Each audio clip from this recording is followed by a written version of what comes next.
आपलं new chapter लागलं. Chapter number 8 static electricity. Static म्हणजे स्थितीनुसार होणार आणि इलेक्ट्रिसिटी म्हणजे विद्युत.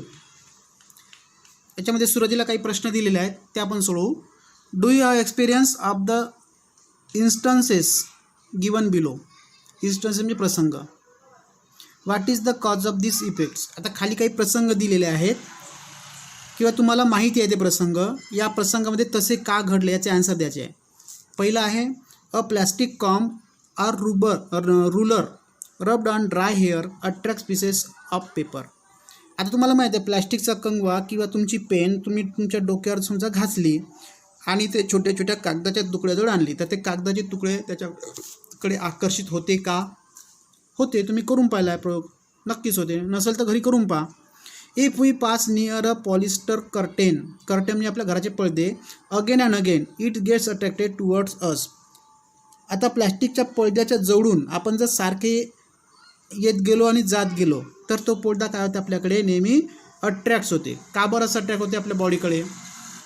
काहीतरी होत असेल ना बॉडीमध्ये ना आपल्या त्या पडद्यामध्ये. If we rub a blanket with our hands and take it near a metal object a spark is seen in the dark. आता हा प्रयोग तुम्ही घरी करून पहा. अंधारात आपल्याकडे जे ब्लँकेट आहे त्याला हाताने घासायचं. घासल्यानंतर ते ब्लँकेट कोणताही धातू असो. आता लोखंडी खुर्ची असेल किंवा लोखंडी टेबल असेल घरी तर लोखंडाच्या वस्तूजवळ न्यायचं ते घासलेलं ब्लँकेट. तर तुम्हाला काय दिसेल अ स्पार्क म्हणजे ठिणगी. त्या ठिकाणी अशी बारीक चिटकन ठिणगी पडल्यासारखी दिसते. कधी अंधारामध्ये. दिवसा सहसा दिसत नाही. जळत नाही त्यानं पण अशी बारीक ठिणगी पडते. ब्लँकेट घासायचं आणि खुर्चीजवळ लोखंडी घेऊन जायचं कपाटाजवळ वगैरे. चट चट असा आवाज येते आणि बारीक असं स्पार्किंग पडते. Do you know of other such instances. असे काही प्रसंग तुम्हाला माहीत आहे का ज्याच्यापासून असं आकर्षण होते किंवा म्हणजे चटचट असा आवाज वगैरे येते. तुमच्या आईची साडी कपाटातून काढली रेशमाची साडी किंवा अशी सिल्कवाली तर ते त्याची आपण खोला लागली का चट चट चट असा आवाज येते आहे की नाही. एखादी मोरपीस तुमच्या पुस्तकात ठेवून असेल ते काढलं असेल त्याचा आपल्या शरीरावरून फिरवा चटचट आवाज येते. किंवा तुमच्या घरी टी व्ही असेल टीव्हीचा काच टीव्हीच्या काचाजवळ तुमचा असा हात न्या लावा त्याला काय होईल तुमच्या हाताचे केस पूर्ण त्या टीव्हीच्या काचाला चिपकते. असे अनेक इन्स्टन्सेस आहे ते आपल्याला दैनंदिन जीवनात माहीत राहते फक्त सांगता येत नाही. तर सुरुवातीला आपण शिकू या पाठामध्ये इलेक्ट्रिक चार्ज. इलेक्ट्रिक म्हणजे विद्युत. चार्ज म्हणजे प्रभार. याला म्हणतात विद्युत प्रभार. What do the above observation tell us. वरचे जे निरीक्षण आहे याच्याबद्दल आपल्याला काय लक्षात येते. These example are just a glimpse of the electric charge. Glimpse म्हणजे काय नमुना किंवा त्याची झलक. कशाची इलेक्ट्रिक चार्जची. That all objects in our surrounding hold in abundance. Abundance म्हणजे भरपूर प्रमाणामध्ये विद्युत प्रवाह भरलेला असतो. हे आपल्याला एक छोटासा नमुना किंवा झलक पाहायला मिळतात. Electric charge is store even in our own bodies. बघा इलेक्ट्रिक काही वरतं आपल्या खंब्यातच राहते ना वायरातच राहते असं नाही.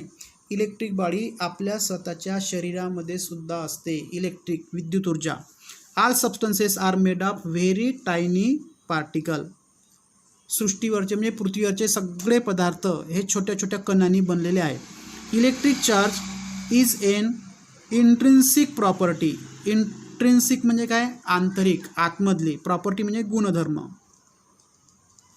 इलेक्ट्रिसिटी म्हणजे काय हा आंतरिक गुणधर्म आहे. कशाचा ऑफ दिस पार्टिकल जे सूक्ष्म कण असतात त्यांचा तो गुणधर्म आहे. Though in this way electric charge is abundantly present it is always in a hidden state. तर प्रत्येक बॉडीमध्ये प्रत्येक वस्तूमध्ये इलेक्ट्रिक चार्ज दडलेला असतो पण तो कसा असतो हिडन स्टेटमध्ये लपलेल्या अवस्थेत असतो. त्याला आपल्याला शोधून काढावं लागते. This is because of two opposite types of charges are present in equal number. आता का बरं ते आपल्याला चार्ज दिसत नाही कारण त्याच्यामध्ये दोन प्रकारचे चार्ज असतात पॉझिटिव्ह आणि निगेटिव्ह आणि ते सारख्या प्रमाणात सारख्या प्रमाणात असतात इन ऑल दीज सबस्टन्सेस सगळ्या याच्यामध्ये. When the positive charge and negative charge on an object are balance. जेव्हा एखाद्या वस्तूवरचा पॉझिटिव्ह चार्ज आणि निगेटिव्ह चार्ज कसा असतो बॅलन्स म्हणजे समतोल सारखाच.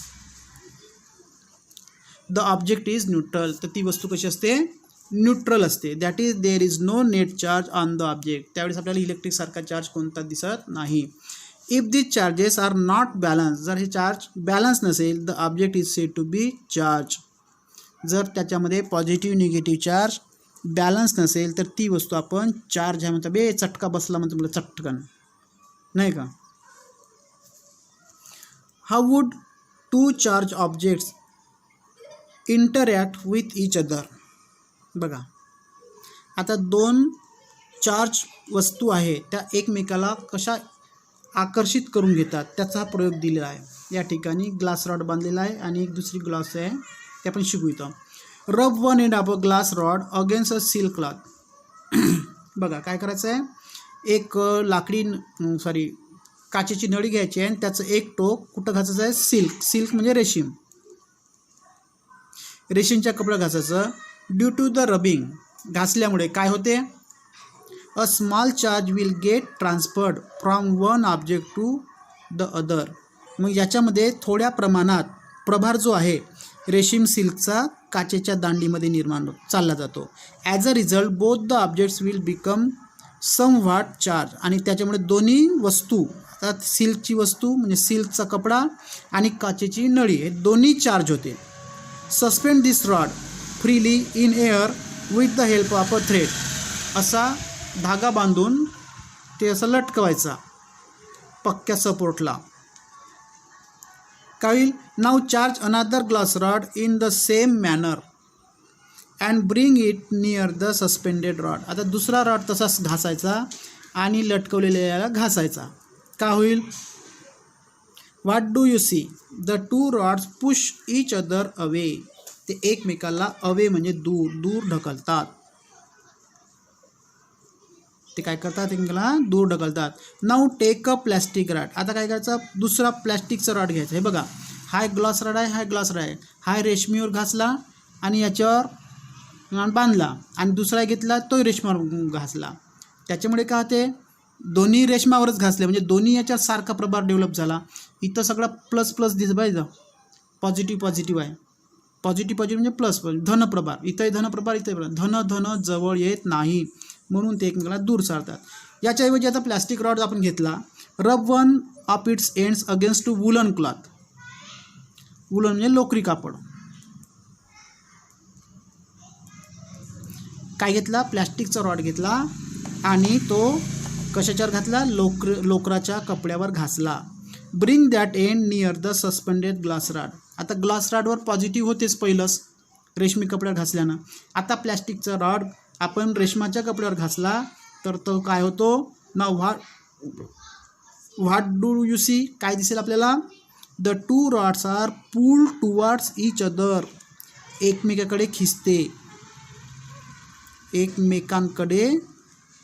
खिचते किंवा आकर्षित होते.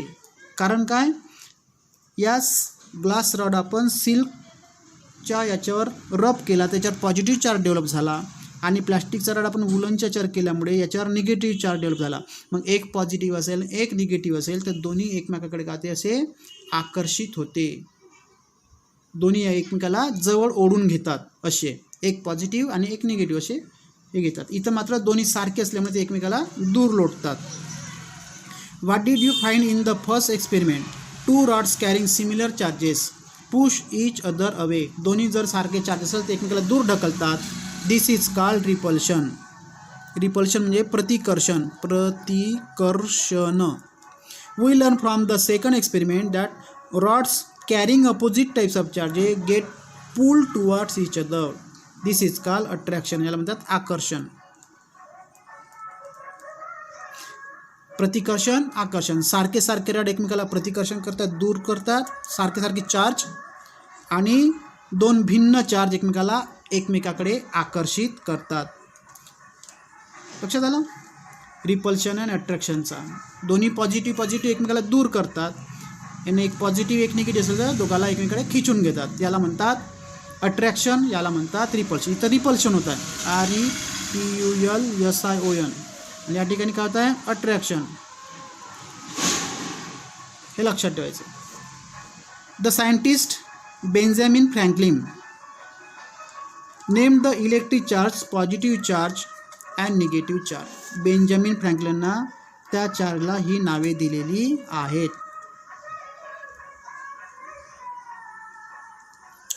विद्युत प्रभाराचे जे 2 चार्ज असते त्याला पॉझिटिव्ह चार्ज, इलेक्ट्रिक चार्ज असं कोणी नाव दिलं.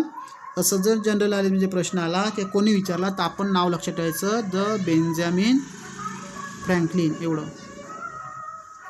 BENJAMIN Benjamin, FRANKLIN Franklin. हे पक्क नाव लक्षात पाठ करा स्पेलिंग सहित. पॉझिटिव्ह चार्ज, निगेटिव्ह चार्ज कोण शोधून काढले म्हणलं का बेंजामिन फ्रँकलिन. झोपेतून उठून जर विचारलं नैतिक क्षीरसागरले तर सांगता आलं पाहिजे. ठीक आहे, या ठिकाणी आपण थांबू.